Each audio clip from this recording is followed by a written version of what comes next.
नमस्कार दोस्तों, मैं सुरेंद्र सुनवाला आप सभी का चैनल पर स्वागत करता हूं।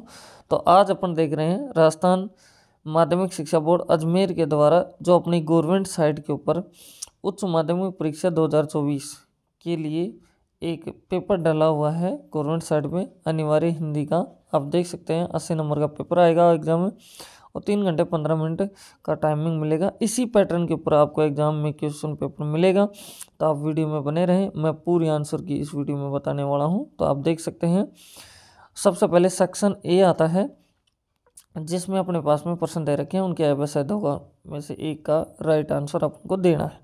तो सबसे पहले है जन्म से ही वे अपने साथ लाते हैं, तो इसका आंसर होगा कपास। फिर बोला जा रहा है कविता एक उड़ान है, किसके बाने, मतलब चिड़िया के बाने, तो बी ऑप्शन आपका आंसर हो जाएगा। फिर थर्ड क्वेश्चन में चलते हैं।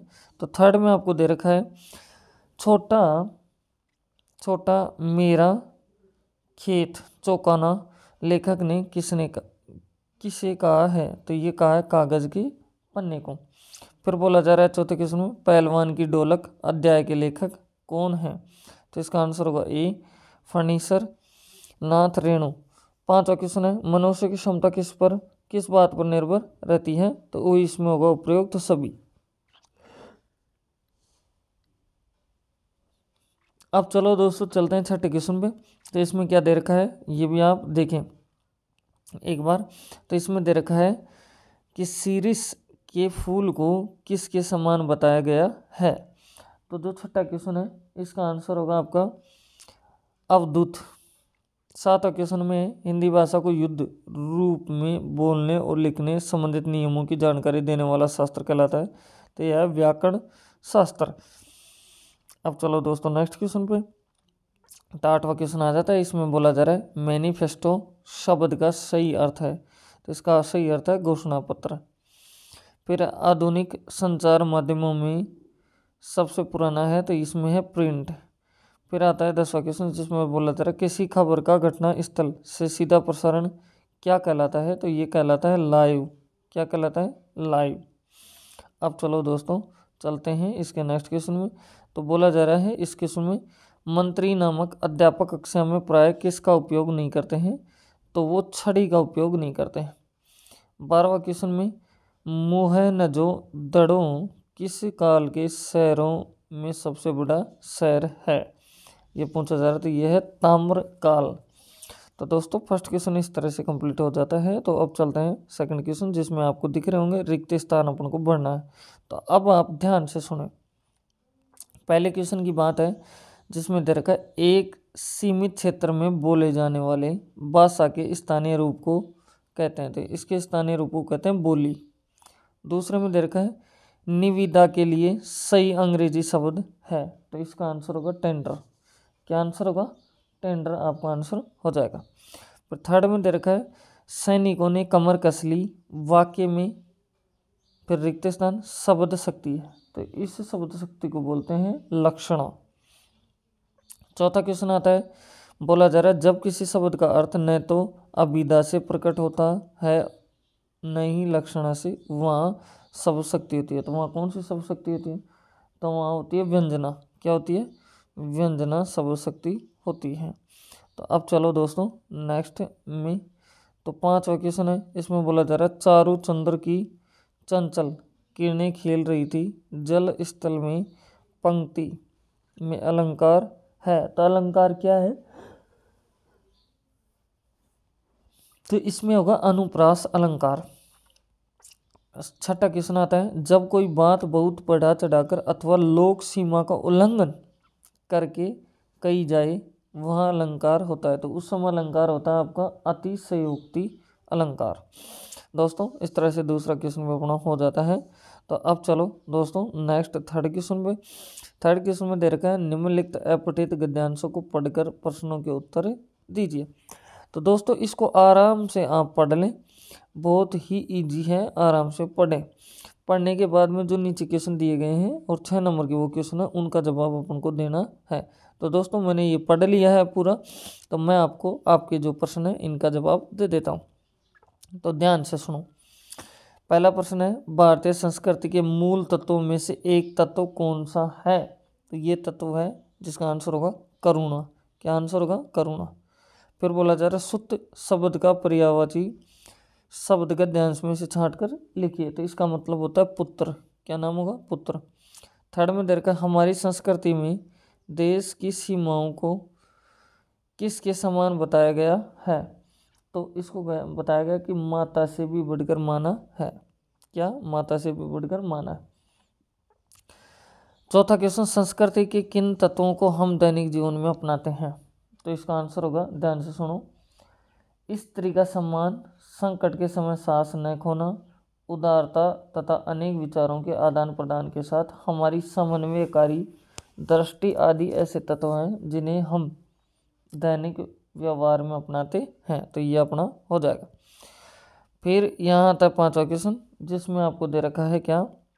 जीवन की चेतना के विभिन्न स्रोत किन में समाहित हैं? तो इसका आंसर होगा, सुनो ध्यान से, वेद, पुराण, शास्त्र, धर्म ग्रंथ भी संस्कृति के पोषक और प्रसारक रहे हैं जिनमें जीवन की चेतना के विभिन्न स्रोत समाहित हैं।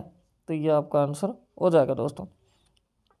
आप चलो इसका लास्ट क्वेश्चन जिसमें दे रखा है प्रस्तुत गद्यांश का उचित शीर्षक लिखिए। तो इसका शीर्षक होगा भारत ये संस्कृति की विशेषता। दोस्तों अपन ने 3 क्वेश्चन देख लिए हैं। अगर चैनल पर फर्स्ट टाइम विजिट करें चैनल को सब्सक्राइब करें, बेल आइकन प्रेस करें और अपने दोस्तों के पास शेयर भी करें। जैसी क्लास लग रही है कमेंट बॉक्स में लिखिए। अब दोस्तों चौथा क्वेश्चन आता है, तो इसके अंदर भी आपको 6 नंबर के प्रश्न आपको दिए जा रहे हैं, आप देख सकते हैं। तो दोस्तों इसको पूरे को बहुत अच्छे से आप पढ़ लें ध्यान से और समझें क्या कहना चाह रहा है इस अपठित गद्यांश के अंदर। तो मैं सभी जो क्वेश्चन दे रखे हैं उनका आंसर यहाँ बता देता हूँ। तो सबसे पहले है लेखक को किसने ठगा है? तो इसका आंसर होगा लेखक को बचपन ने ठगा है। दूसरे में लेखक के लिए संसार कैसा बन गया है? तो इसका आंसर होगा युद्ध क्षेत्र के समान। थर्ड में युवा काल की कौन सी विशेषता लेखक को मोहित करती है? तो इसका आंसर है आकांक्षा, पुरुषार्थ, ज्ञान का उदय आदि लेखक को मोहित करती है। अब इसके बाद में बात करें चौथे क्वेश्चन में, तो बोला जा रहा है अरे जीवन के फंदे में मुझको फंसा दिया तूने। अब इसका जो लाइन दे रखी है इसके हिसाब से क्या दे रखा है, लेखक को जवानी फंदे के समान क्यों लगती है? तो इसका आंसर जो आएगा, इसका आंसर होगा आपका क्योंकि यह सांसारिकता कार्यों में व्यक्ति उलझ जाता है इसलिए ऐसा लगता है लेखक को। फिर बोला जा रहा है लेखक बचपन को पुनः क्यों बुलाना चाहता है? तो ये इसलिए बुलाना चाहता है क्या? निर्मल शांति के लिए। इसके लिए निर्मल शांति के लिए। फिर नेक्स्ट में दे रखा है छठा क्वेश्चन जिसमें दे रखा बचपन से किस विश्रांति की मांग लेखक कर रहा है?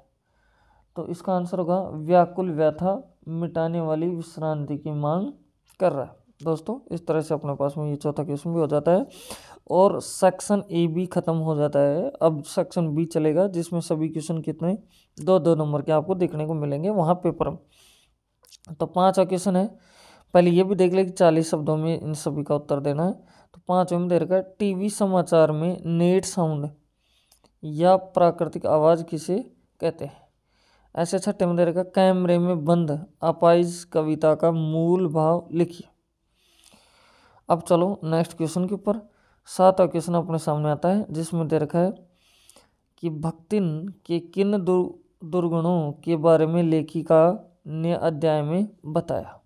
ऐसा 8वां क्वेश्चन यशोधर बाबू के लिए भूषण ऊनी ड्रेसिंग गाउन क्यों लाया था?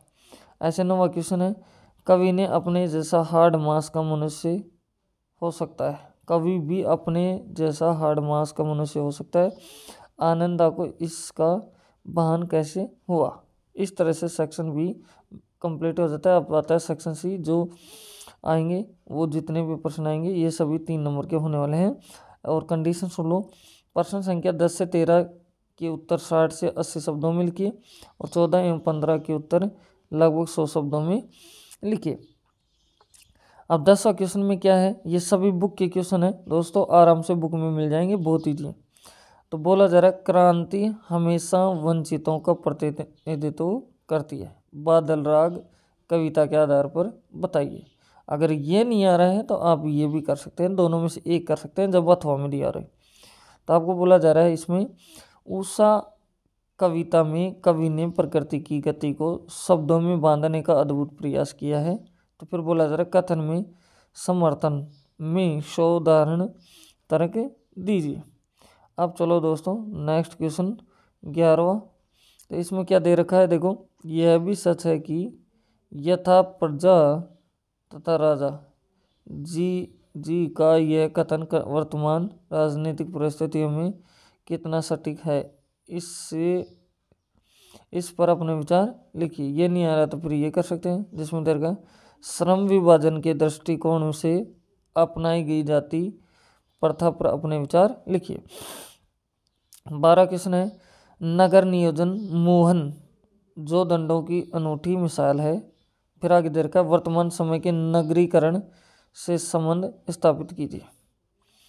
अब इसके बाद में आपको दे रखा है क्या, ध्यान से सुनो, इसको आप पढ़ें और अपने संदर्भ में विचार लिखना है ना, कि दादा की समझ में गुड़ ज़्यादा निकालने की अपेक्षा भाव अधिक मिलाना चाहिए। जूझ अध्याय का यह कथन वर्तमान समाज की प्रतिस्पर्धा तथा धन लोलुपता की प्रवृत्ति की ओर इंगित करता है। तो कथन के संदर्भ में अपने विचार आपको लिखना है और 3 नंबर का क्वेश्चन है ये।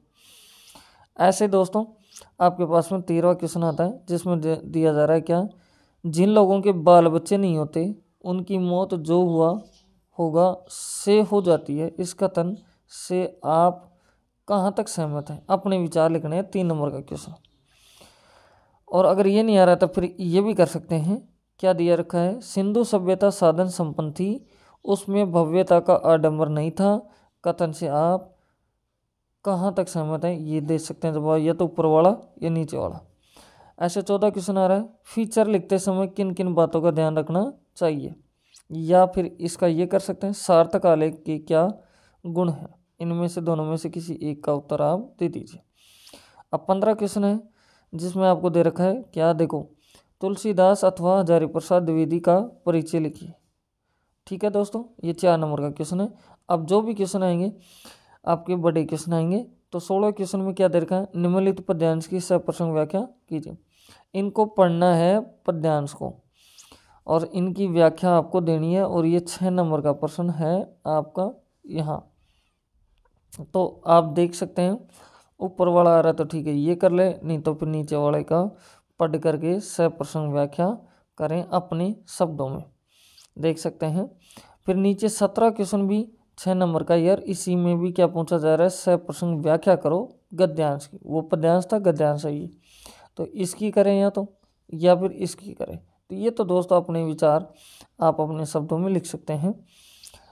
और ऐसे ही 18वें क्वेश्चन की बात करें तो 18 में दे रखा है, अखिल भारतीय अनुविज्ञान संस्थान जयपुर में विभिन्न पदों पर आवेदन करने हेतु समाचार पत्र में प्रकाशित करने के लिए एक विज्ञप्ति लिखिए। तो विज्ञप्ति आपको लिखना है, ठीक है।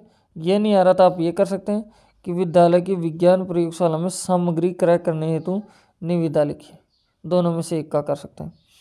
नेक्स्ट में अपन चलें तो दोस्तों देखो 19वां क्वेश्चन आ जाता है। तो इसमें आपको दे रखा है कि निम्नलिखित विषयों में किसी एक विषय पर सारगर्भित निबंध लिखिए।